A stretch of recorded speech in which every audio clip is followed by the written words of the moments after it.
Yeah, here's another reason why being misgendered just doesn't bother me that much. Now, passing isn't really on my priority list nowadays if you haven't caught the drift. However, I used to look like this.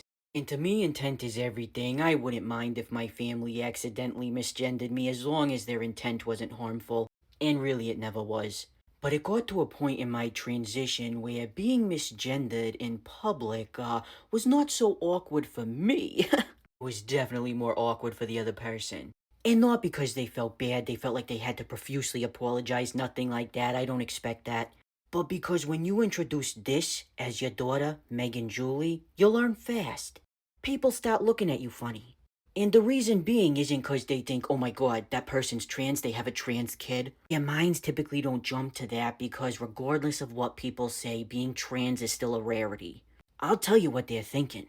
Are you okay? Do you need an evaluation? What's your name, address, and how many fingers am I holding up? One time at the doctor's office, my dad introduced me as his daughter, and the physician was like, are you sure? It got to a point I told my parents, listen, you know me. I don't give a shit if you make mistakes, it happens. But if people start seeing you as senile and in need of acute medical attention, that's on you.